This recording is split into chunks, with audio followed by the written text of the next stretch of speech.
The Maquis are a sore spot in the Star Trek universe, but now the Federation has admitted they were in the wrong. Introduced during Deep Space Nine's second season, the Maquis menaced the Federation until they were wiped out. The legacy of the Maquis is a complicated one, and in Star Trek, Defiant Number 18, the Federation finally confesses they treated the Maquis unfairly. Star Trek, Defiant Number 18 is written by Christopher Cantwell and drawn by Angel Unzueta.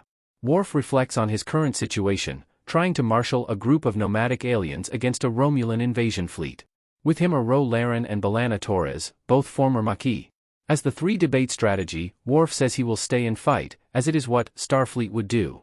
Ro Laren reminds Worf of the Maquis, and he thoughtfully concedes the Federation should not have left the Maquis to their own devices.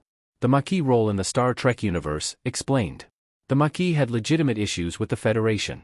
In the Star Trek universe, the Federation is depicted as the good guys, and almost always right, but the Maquis challenged this conception.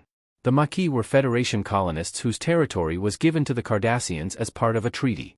The Cardassians began immediately oppressing the colonists, leading to uprisings. The Maquis also felt betrayed by the Federation, who they perceived abandoned them, which in a sense they did. The Maquis carried out guerrilla warfare against both the Cardassians and the Federation. Unfortunately, there was never reconciliation, as Gul Dukat ordered the Maquis killed in the build-up to the Dominion War. The Maquis storyline was controversial among Star Trek fans, largely because it, for the first time, portrayed the Federation in a negative light.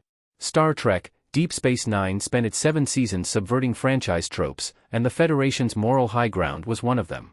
The Maquis had a legitimate claim to their land, but it was taken from them without their input and handed over to one of the Federation's worst enemies. When the Maquis dared to retaliate, they were met with opposition from not only the Cardassians, but the Federation as well. Worf's admission goes a long way to healing old wounds. The Maquis legacy will be a difficult one to unpack. Chakotay and Tuvok dressed in their Maquis uniforms in Star Trek, Voyager Season 1, Episode 1, Caretaker. Worf's confession about the relations between the Maquis and the Federation is a stunning admission. The Maquis story comes to a tragic end, and the survivors still harbor a mistrust of the Federation, Ro Laren among them.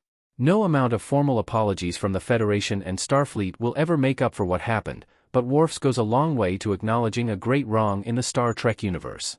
The Maquis are a dark spot in the history of the Federation, and one they hopefully have learned from.